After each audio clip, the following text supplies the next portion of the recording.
Paz do Senhor a todos, um bom dia. Graças a Deus, é muito feliz estar com vocês. Mais um culto para a gente adorar a Deus junto, para a gente cantar junto e aprender a palavra dele juntos, que eu tenho certeza que Deus tem muito a nos ensinar nesta manhã. Para isso, por gentileza, eu vou pedir para vocês abrirem a Bíblia de vocês na carta de Paulo, 2 Tessalonicenses. Na segunda carta de Paulo aos Tessalonicenses, capítulo 3, e nós vamos do versículo 6 até o 18, em nome de Jesus.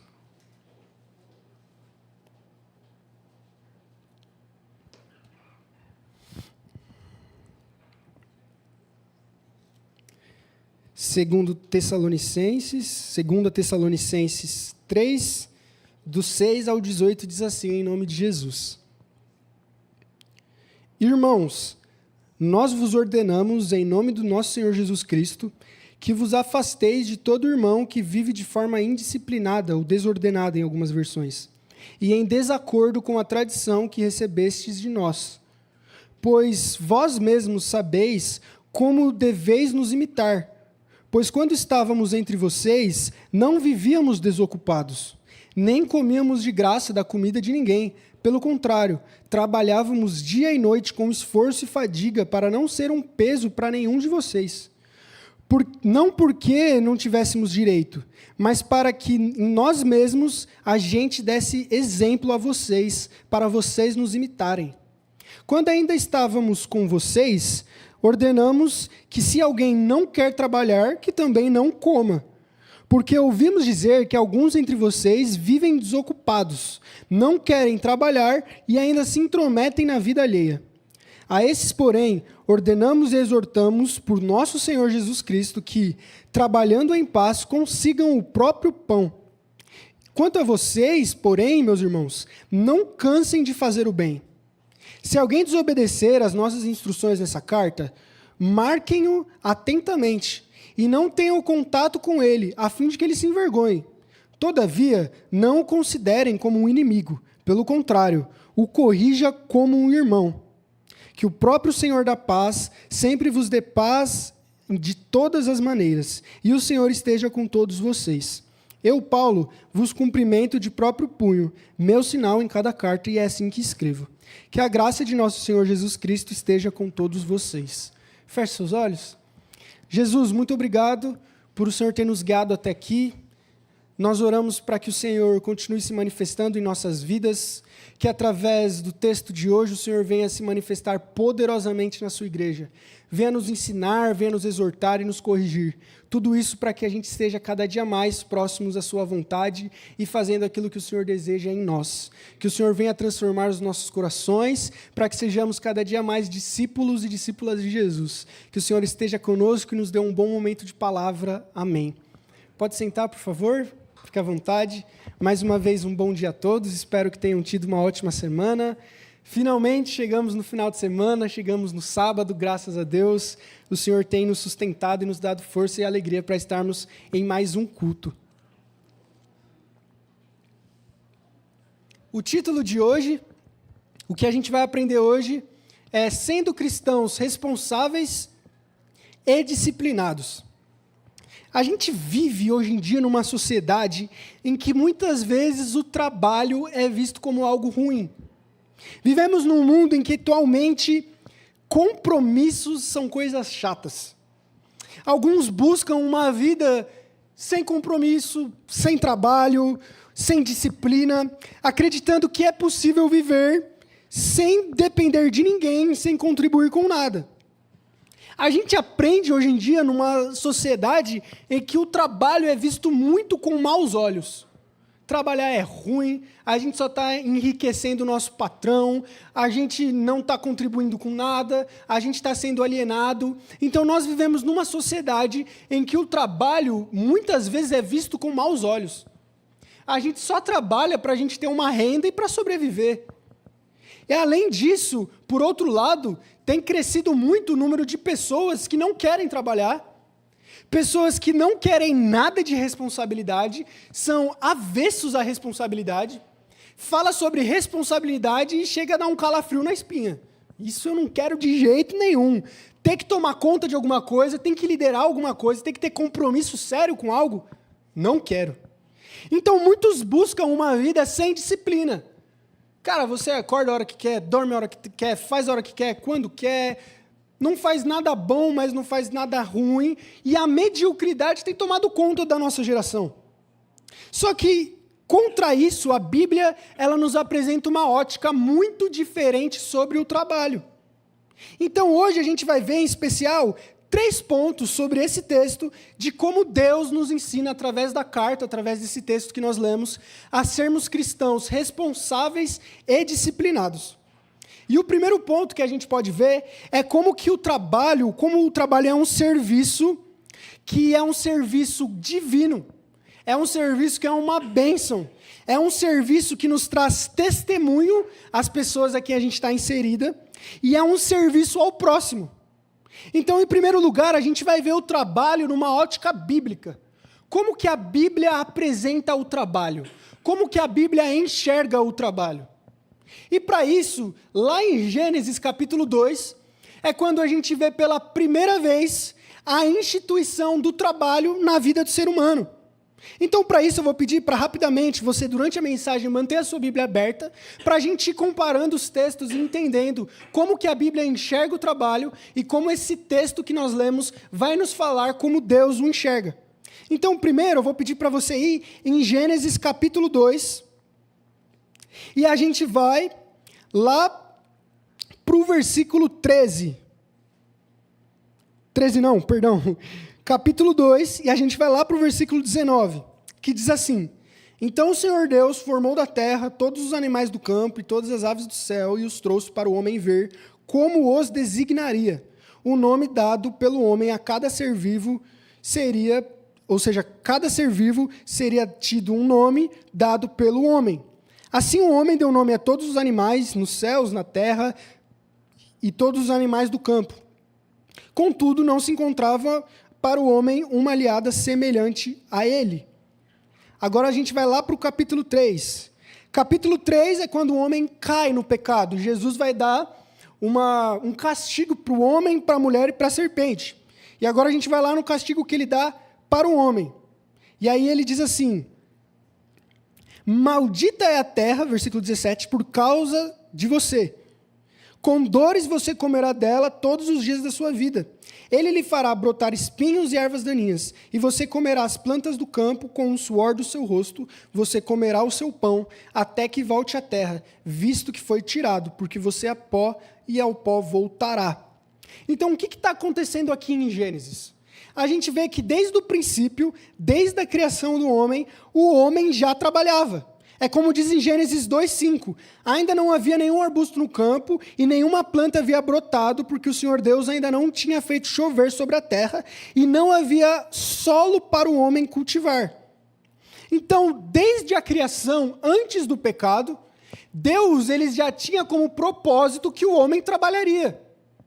Muitas vezes a gente tem uma noção de que o trabalho veio com o pecado. Então, quando o homem peca, que Deus faz o homem trabalhar. Antes do pecado, o homem não trabalhava. Então, em primeiro lugar, essa é uma visão equivocada, segundo a Bíblia. Desde Gênesis, com a criação do homem, Deus já colocou o homem para trabalhar. O homem já cultivava na terra. O homem, ele já trabalhava, a gente vê o homem dando nome aos animais, como diz Gênesis 2:15, o Senhor Deus tomou o homem e o pôs no jardim para cultivá-lo e guardá-lo. Essa mesma palavra que é cultivar, é a mesma palavra que é usada em hebraico para trabalho. E pasmem, a mesma palavra em hebraico para trabalho é a mesma palavra que é usada para adoração e para servir a Deus. Ou seja, a ideia do trabalho nunca foi ruim nos moldes bíblicos. O que tornou o trabalho difícil foi o pecado. Então não é que o trabalho é ruim em si. A questão é que com o pecado o trabalho que era bom se tornou mais difícil. Mas nunca Deus foi contra o trabalho. E nunca o trabalho foi um castigo de Deus para o ser humano. Mas o trabalho sempre foi algo instituído por Deus. O trabalho sempre foi algo que Deus deu ao homem para o homem cuidar daquilo que Deus criou. Então, qual que é o propósito do trabalho de acordo com a criação de Deus? É a gente tomar conta das coisas que Deus deu para nós. Então, o trabalho ele é muito honroso, porque é através do nosso trabalho que a gente está tomando conta daquilo que Deus criou no mundo. É através do nosso trabalho que a gente está exercendo os dons que Deus nos deu. É através do trabalho que a gente está sendo um bom testemunho para o mundo. Através do trabalho, a gente faz a economia aumentar. Através do trabalho, a gente dá condições de emprego aos outros. Ou seja, o trabalho, ele é uma ferramenta de Deus. O trabalho, ele é uma dádiva, ele é uma bênção que Deus deu para o homem. Contanto que o pecado tenha o tornado mais difícil, o trabalho nunca foi uma maldição e o trabalho nunca foi ou será um castigo de Deus para nós. E é justamente isso que Paulo traz para a igreja. Porque aqui no contexto da carta que a gente leu, a gente viu aqui nos versículos 6 em diante, que muitas pessoas lá na comunidade, lá na igreja em Tessalônica, não trabalhavam. Eles queriam comer de graça. E sabe por que eles não trabalhavam? Porque uma vez Paulo falou da volta de Jesus. E aí olha o pensamento deles, como Jesus vai voltar rápido, eu não vou trabalhar não. Pô, Jesus, já Jesus vai voltar, eu vou ficar trabalhando aqui, suando, me esforçando para quê? Já tudo isso vai acabar, já Deus vai tacar fogo em tudo, vou ficar trabalhando, me matando? Não vou. Então lá na igreja ninguém queria trabalhar, porque todo mundo falava, não, Jesus já vai voltar, então não vou trabalhar não. Então Paulo escreve essa carta para combater essa ideia errada deles. E aí ele fala, gente, quem não trabalha, que não coma. Porque essa galera desocupada não queria trabalhar com nada, mas queria ser o que mais come. É o último a chegar, mas é o primeiro a estar na fila com o prato na mão. Então era uma galera que não queria trabalhar, mas queria usufruir do trabalho dos outros. Então era esse povo que acreditava que o trabalho é errado e que acreditava que como Jesus ia voltar logo, não valia a pena trabalhar. Só que aí acontece outra coisa que Paulo vai falar no texto. Porque quando você não trabalha, você tem que fazer alguma coisa. Se você não está fazendo nada, o seu cérebro vai arrumar alguma coisa para você fazer. E o que Paulo fala que acontece quando alguém não trabalha é ficar fofoqueiro.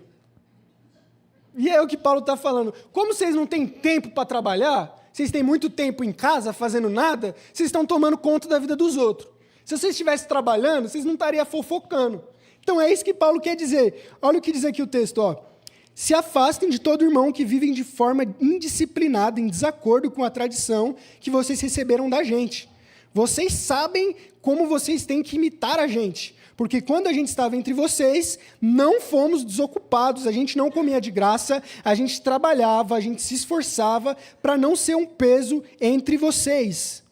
Aí, olha o que diz, porque ouvimos dizer, Paulo falando, que alguns entre vocês vivem desocupados, não querem trabalhar e ainda se intrometem na vida alheia. Ou seja, é aquele povo que não trabalha e é fofocando da vida de todo mundo. Ai, fala do cabelo da irmã, fala da roupa do irmão, fala do brinco, fala do colar, fala do jeito, fala da pregação, fala do louvor. É a galera que gosta de fofocar. É aquele povo que não vê a hora de chegar um assunto. É a galera que vive por um assunto. E se não tem assunto, eles criam. Ah, não seja por isso. Eles criam uma mentira para virar uma fofoca. É um diz que me disse, que fulano me contou que outro chegou desse jeito, falou isso para o outro. Então é uma galera desocupada. E o que Paulo está falando, sabe qual é o melhor remédio para fofoca? Trabalho. Porque se você trabalhar 8 horas por dia, levantando cedo, meu irmão, você não vai ter pique para ficar fofocando. Então Paulo quer dizer isso, que alguns, além de não querer trabalhar, ainda estavam se intrometendo na vida dos outros. E aí Paulo fala, trabalha. E aí ele começa a trabalhar o trabalho como justamente algo bom, e não como algo ruim. Ele fala que o trabalho, ele traz um bom testemunho no mundo, ou seja, quando a gente trabalha, quando nós somos pessoas honestas, esforçadas, pontuais, nós damos um bom testemunho do Deus que a gente serve no mundo. E além disso, quando a gente trabalha, a gente não tem tempo de ser fofoqueiro e desocupado. Então, além do trabalho ser um bom testemunho, o trabalho traz em nós um caráter bom. A gente cresce, a gente amadurece trabalhando. E eu até já dei um exemplo disso para vocês, que quando eu não trabalhava, meu pai que me dava os tênis. E aí eu usava o tênis que meu pai comprava para jogar bola. E eu tinha chuteira, mas eu jogava bola com o tênis que meu pai me deu, porque até pegar a chuteira, até trocar, esquecia. E aí, tênis novinho, em uma semana já estava arrebentado. Não dava valor. Quando eu comprei o tênis que eu queria por 1 ano, trabalhando, comprei lá à vista, no débito, toma, salário inteirinho no tênis. Meu irmão, eu colocava sacolinha plástica no tênis quando chovia, para não sujar o tênis. Ou seja, o trabalho, ele amadurece. O trabalho, ele cria caráter. O trabalho muda a gente, o jeito que a gente dá valor às coisas, o jeito que a gente enxerga as coisas. É muito diferente eu gastar o dinheiro do meu pai do que eu gastar o meu. Muito diferente. Ou seja, o trabalho, ele é uma dádiva de Deus para a gente crescer. E aí eu quero fazer uma pausa para vocês rapidamente, para a gente ver como que a Bíblia discorda da nova concepção do mundo sobre trabalho. O mundo, hoje em dia, tem crescido nessa ideia de que o trabalho é algo ruim. E a principal pessoa que fez isso crescer foi um homem chamado Karl Marx. Eu não sei se todos vocês já escutaram, mas foi esse cara que trouxe uma ideia, uma concepção chamada marxismo. E agora, rapidamente, a gente vai ver como a Bíblia traz um contraste, como a Bíblia ela é diferente e rompe com todas essas ideias marxistas. Como que a Bíblia vai de contramão com esse ponto. Em primeiro lugar, o marxismo, o que é? Você está falando grego, está falando hebraico, Gustavo. O que é o marxismo? O marxismo ela é uma ideia econômica, uma ideia política. É da onde vem o comunismo, vem do marxismo. Ele é uma ideia política que vê o mundo como uma disputa de classes. Ele chama de guerra de classes. Ou seja, o mundo ele é constituído dos pobres e os ricos. E o mundo gira em torno dessa disputa, dessa luta entre os ricos mais ricos e os pobres mais pobres. E aí o marxismo fala que é uma luta constante entre o oprimido contra o opressor. Então, para Marx, o problema do mundo está na economia. O problema do mundo está nos ricos que oprimem os pobres. E aí ele fala que a religião é o ópio do povo. A religião, ela aliena, ela deixa a gente dormindo, ela deixa a gente entorpecido, que faz a gente não lutar pelos nossos direitos. Ou seja, para Marx, para que serve a religião? A religião é um método de deixar todo o gado preso, todo mundo quietinho, para não falar contra esse sistema capitalista errado. Em contrapartida, a Bíblia não vê o mundo como uma guerra econômica. A Bíblia não vê que o mundo é uma guerra entre o rico e o pobre, mas a Bíblia vê o mundo como uma guerra entre Deus e o mal. A Bíblia fala que o nosso inimigo não são pessoas, como Paulo diz, mas são contra principados e potestades. A Bíblia fala que o problema do homem não é ele ser oprimido por causa de um trabalho, mas o problema do homem é o pecado. Enquanto Marx fala que para o ser humano ser salvo, ele precisa passar de ser oprimido para começar a dominar a produção, a Bíblia fala que para o homem ser salvo, ele precisa crer em Jesus Cristo. Enquanto Marx ele fala que o trabalho ele aliena as pessoas, ou seja, Marx ele vai falar que o trabalho ele deixa você entorpecido. Ou seja, você vai trabalhar para um cara que ganha 10 milhões, vai lucrar 9 milhões e vai te dar 2 mil de salário mínimo. E que não é justo você viver desse jeito. E que o trabalho te deixa manso, deixa você alienado. Então, qual que é a sua postura em relação ao trabalho? Se é você quem produz, você que tem que ter o lucro. Então, Marx propõe que todos os trabalhadores invertam a pirâmide para a justiça acontecer. Para a salvação acontecer, o operário tem que dominar a empresa e tirar a empresa da mão do patrão. Essa é a ideia de Marx de salvação. Só que a salvação na teologia, a salvação de acordo com a Bíblia, a salvação de acordo com tudo que está escrito, não é quando a gente inverte a pirâmide, mas a salvação vem quando a gente crê em Jesus Cristo, que é o nosso Salvador. A salvação vem mesmo quando a gente está oprimido, perseguido e castigado. Porque mesmo em ambientes ruins, a gente continua com uma esperança de que em breve Jesus voltará e irá salvar as nossas vidas. Em outro lugar, a Bíblia trabalha em contraste mais uma vez com essa ideia de que Marx fala que existe uma luta de classes. Que desde o começo a sociedade ela surge com um lutando contra o outro. É o rico oprimindo o pobre. É o pobre trabalhando muito e o rico trabalhando pouco. É o pobre que trabalha muito e ganha pouco, o rico que trabalha pouco e ganha muito. Então, a maneira disso mudar é haver uma luta, uma disputa entre classes, em que o operário, em que o trabalhador dominará todos os meios de produção. Então, qual que é a ideia do comunismo, por exemplo? É quando todos os trabalhadores vão enfrentar os seus patrões, vão dominar as empresas, e agora o dinheiro está na mão deles, e aí que a coisa vai dar certo. Só que a Bíblia, ela não trabalha numa luta de classes. Paulo fala em Gálatas 3:28 que na comunidade cristã todos são um só. Ricos, pobres, judeus, gentios, quem está longe, quem está perto. Todos, através de Cristo Jesus, são salvos, podem ser salvos e herdarão a vida eterna. Enquanto Marx propõe uma guerra, enquanto Marx propõe uma revolução sangrenta contra o trabalho, a Bíblia fala, não é essa a salvação.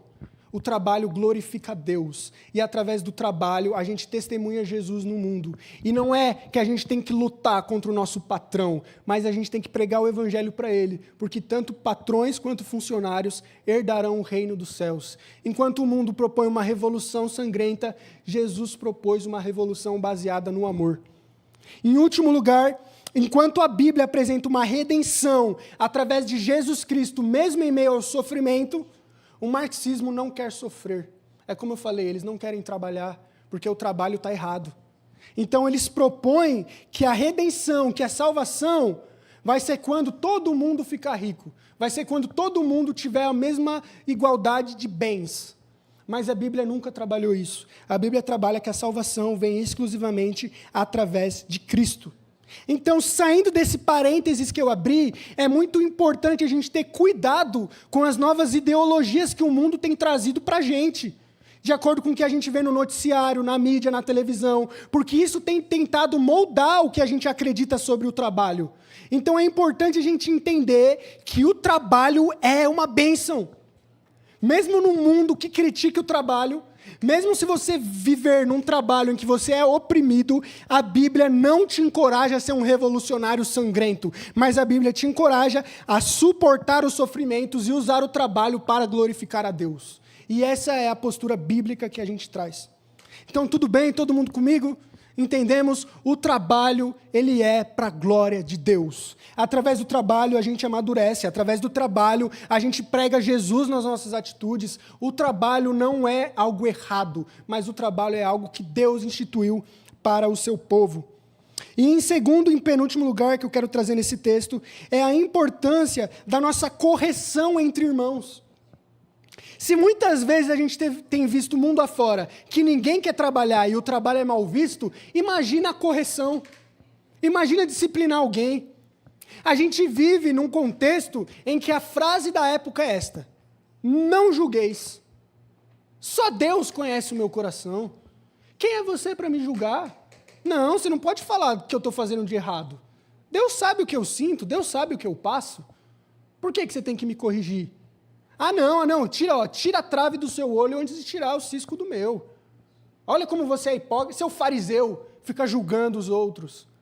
Então a gente vive numa geração, numa época, em que ninguém quer ser corrigido.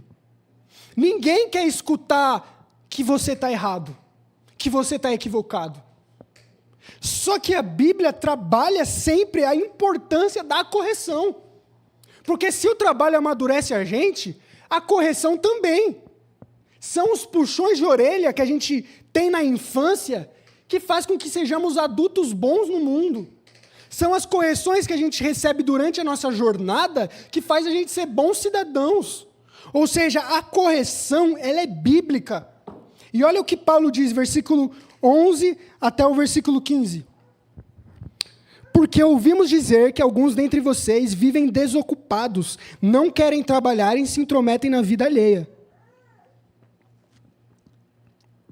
A estes, porém, ordenamos e exortamos por nosso Senhor Jesus Cristo que, trabalhando em paz, consiga o pão. E vocês, porém, não cansem de fazer o bem. Se alguém desobedecer às nossas instruções, marquem ele atentamente e não tenham contato com ele, a fim de que ele se envergonhe.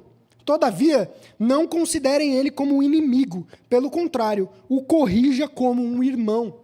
Ou seja, a disciplina, a correção, falar que você está errado, é bíblico. E é importante a gente ter isso. É importante a gente entender e ter um coração maleável a receber críticas. Porque são as críticas que fazem a gente crescer. E no meio de uma sociedade que não recebe crítica, que não escuta não, gente, pasmem. Eu conheço gente que está há 40, 50 anos na igreja que não pode escutar não. Rapaz, se você falar não para aquele diácono, ixi, Terceira Guerra Mundial. Acabou. O cara vai fazer uma facção na igreja. Ele vai pegar os dele, vai abrir outra igreja, ou vai para outra igreja. Não, o pastor falou porque eu estou errado, eu vou para outra igreja. Vamos ver onde tem promessa aqui perto do meu bairro.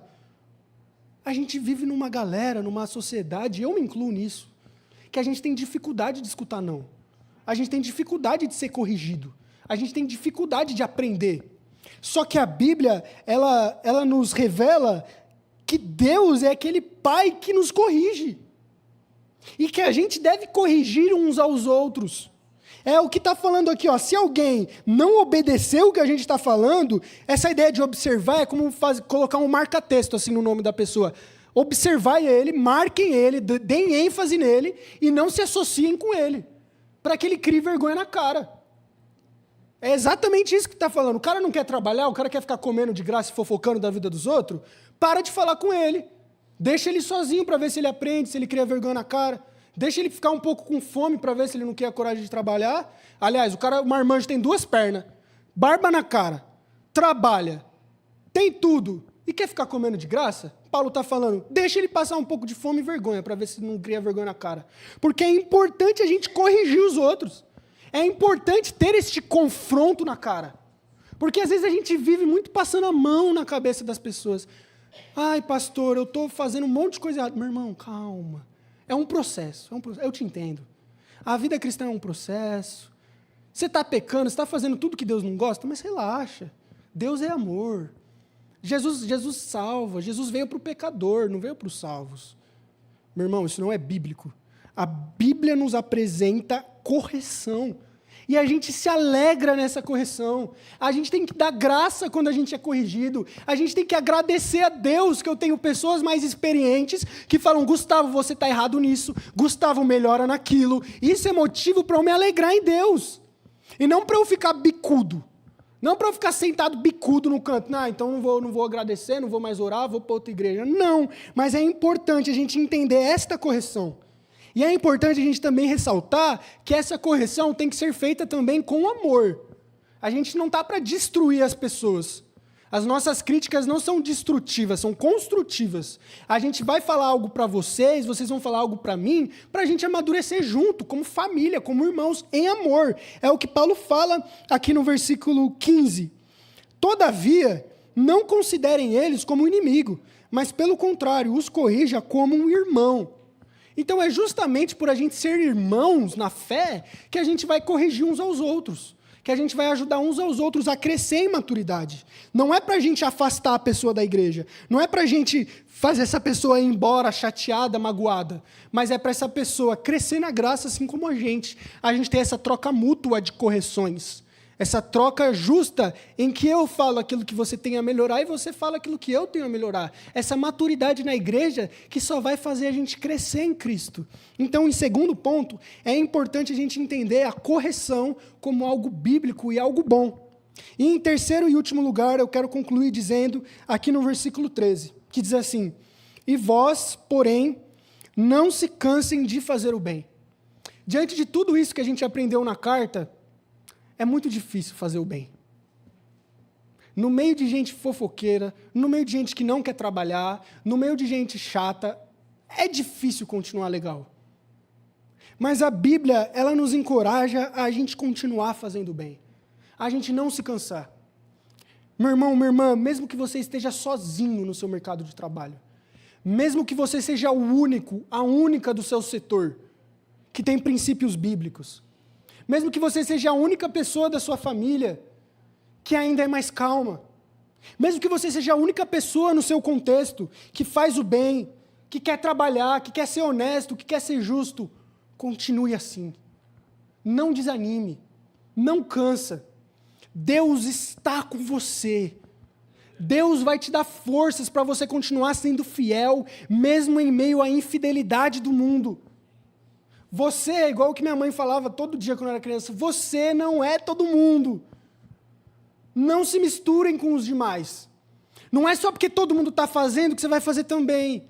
Não é só porque está todo mundo dando um jeitinho nas coisas que você também vai dar um jeitinho. Não é porque todo mundo não está trabalhando que você vai se unir a eles. Seja diferente. Continue neste caminho. Mesmo que você esteja cansado, mesmo que às vezes seja duro, mesmo que às vezes você se sinta pressionado, abalado, permaneça fiel.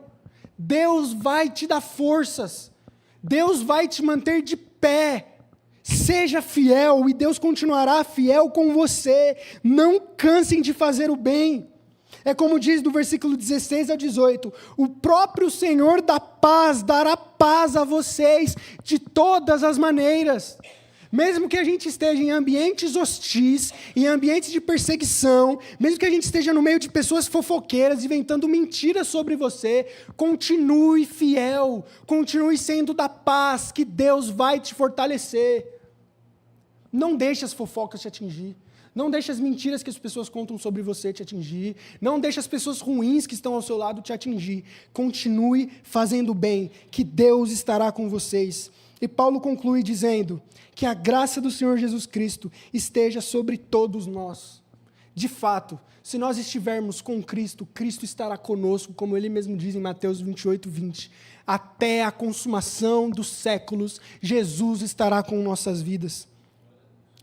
Em meio a um mundo difícil, como a gente aprendeu, nós somos chamados a sermos discípulos de Jesus em meio a uma sociedade avessa aos valores cristãos. Uma vez me indagaram, Gustavo, você pretende ter filhos? Eu falei, sim, é um sonho. Um dos maiores sonhos é poder ter um filho, ensinar ele. Imagina poder ensinar a Bíblia para ele, ensinar meu filho a jogar bola. Nossa, deve ser bom demais. E aí a pessoa me indagou, mas Gustavo, o mundo está tão terrível, está tudo tão difícil. Você vai ter um filho no meio de uma geração tão perversa. Sabe, às vezes é melhor nem ter. Mas aí eu fiz a seguinte reflexão. Talvez é através dos nossos filhos que a gente vai dar um refrigério para essa sociedade caída. No meio de pessoas tão ruins, no meio de uma sociedade tão mal, quem sabe Deus não está chamando eu e você para colocar mais gente boa no mundo, para colocar mais gente crente no mundo, para colocar mais gente que manifesta Jesus no mundo. Quem sabe não é através dos nossos filhos e das nossas filhas que Deus vai manifestar a graça dele no meio desses contextos tão errados. Então o mundo não deve desencorajar a gente, mas o mundo deve encorajar a gente a colocarmos mais pessoas parecidas com Jesus nesse mundo, a sermos parecidos com Jesus num mundo tão cruel. E Cristo, ele é o nosso exemplo perfeito de responsabilidade e disciplina. Todos nós um dia pecamos, todos nós somos falhos, todos nós uma hora não resistimos, todos nós uma hora a gente cansa, uma hora a gente desanima, mas Cristo foi aquele que nunca se cansou. Cristo foi aquele que mesmo tentado em todos os pecados permaneceu fiel. Cristo é aquele que com o trabalho mais pesado do mundo, que ninguém poderia suportar, que é levar os pecados da humanidade, morrer uma morte que não era justa para ele, ele conseguiu. Tudo aquilo que a gente não consegue ser, tudo aquilo que nós não somos capazes de suportar, Cristo suportou por nós. Em Cristo nós temos o exemplo perfeito daquele que trabalha e cumpre a vontade do Pai. Em Jesus nós temos a força, através do sacrifício de Cristo, nós conseguimos continuar de pé. Então durante todo esse sermão eu quero que você olhe para a cruz, porque é na cruz que nós teremos forças para conseguir. Eu não quero transformar isso num sermão moralista, como se você fosse sair daqui com uma lista de afazeres, o que eu devo fazer, o que eu não devo fazer. Isso é certo, isso é errado, eu devo agir assim e assado. Não é isso. A gente só vai conseguir fazer isso através da graça de Deus, porque nós não conseguimos. Pela nossa força, pela nossa inteligência, nós vamos falhar. Mas teve alguém que conseguiu. Teve alguém que foi capaz. Teve alguém que, mesmo suando sangue no Getsemane, cumpriu a vontade e fez o trabalho que ele tinha que fazer. E este foi Jesus Cristo. Então busque forças em Jesus. Busque ânimo nele e ele vai te dar capacitação para conseguir.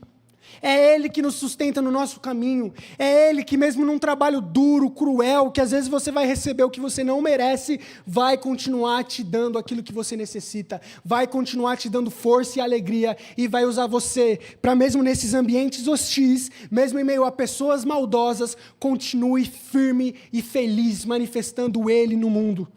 Então que a gente siga o exemplo de Jesus e que através da graça e da força dele, a gente sempre continue de pé, como esses que está aqui no texto, no versículo 13.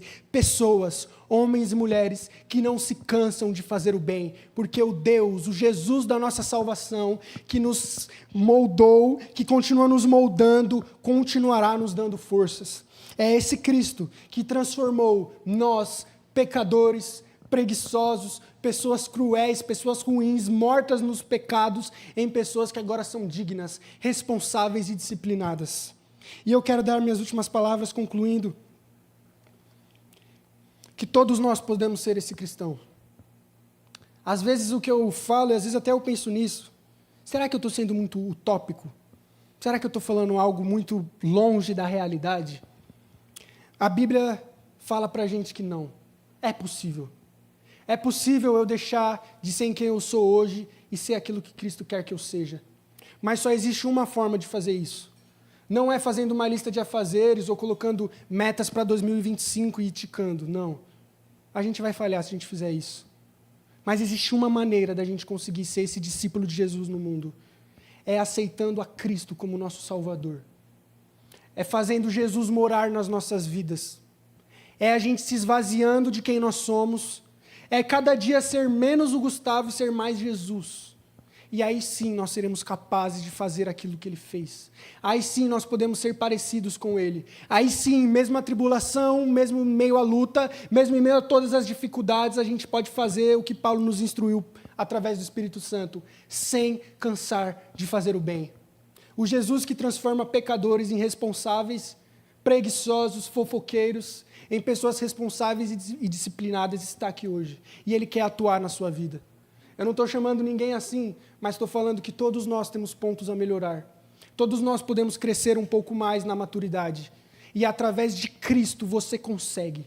Através do poder que Ele traz para você, nós podemos melhorar. Eu posso ser um cristão melhor no meu trabalho, eu posso ser mais responsável, eu posso ser mais disciplinado, eu posso pregar a Deus nos nossos contextos, porque eu tenho a presença dEle, porque eu tenho o poder dEle, porque Ele habita em mim, porque Ele me salvou da minha condição. Eu não sou mais escravo do meu temperamento, eu não sou mais escravo dos meus desejos, mas agora eu vivo a nova vida que Cristo me deu.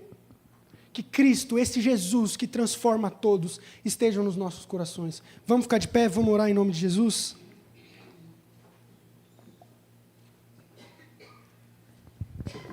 Senhor Jesus, muito obrigado por mais uma vez o Senhor ter nos ensinado. Eu oro para que todos os dias a Sua palavra continue falando e sendo poderosa nos nossos corações. Molda as nossas vidas, molda os nossos caráteres. Não deixe a gente voltar para a antiga vida da qual o Senhor nos resgatou, mas nos dá foco, nos dá disciplina a vivermos a vida que o Senhor nos garantiu na cruz do Calvário. Que a gente seja esses cristãos responsáveis, esses cristãos obedientes, esses disciplinados, que através da Sua presença conseguem ser verdadeiros discípulos de Jesus, aonde eles estão inseridos. E eu oro que através daquilo que a gente aprendeu hoje, que através do caráter que o Senhor tem renovado nas nossas vidas, a gente possa manifestar Deus aonde a gente está inserido. Que nós sejamos pregadores e pregadoras do Evangelho aonde quer que a gente esteja. Que mesmo num ambiente hostil, mesmo num trabalho complicado, mesmo em meio a pessoas difíceis, a gente continue perseverante, como pessoas que manifestam a graça de Deus no mundo.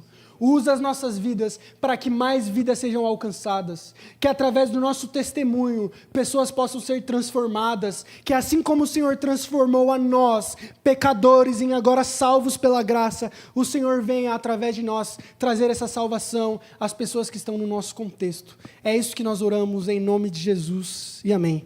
Vamos louvar o Senhor?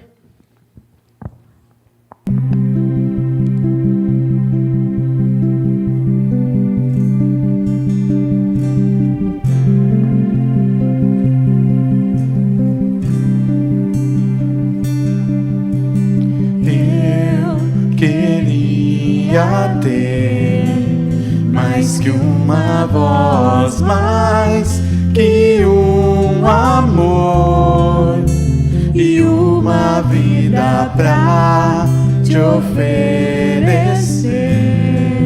pois tu és muito mais que eu possa ter em meu ser. Tu és o autor, aquele que pintou com perfeição a vida. Tu és o Senhor, aquele que me amou, e és o meu Deus, meu Senhor. Minha vida é para o teu louvor, meu Deus, meu Senhor. Minha vida é para o teu louvor.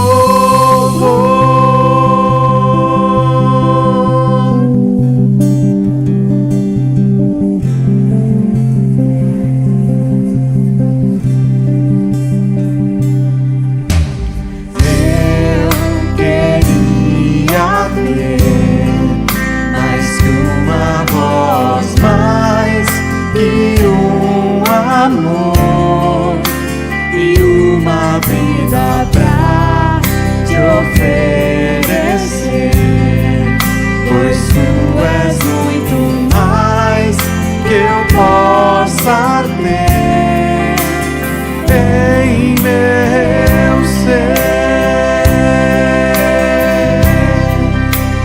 Tu és o autor, aquele que pintou com perfeição a vida. Tu és o Senhor, aquele que me amou, e és o meu Deus, meu Senhor. Minha vida é para o teu louvor, meu Deus, meu Senhor. Minha vida é para o teu louvor.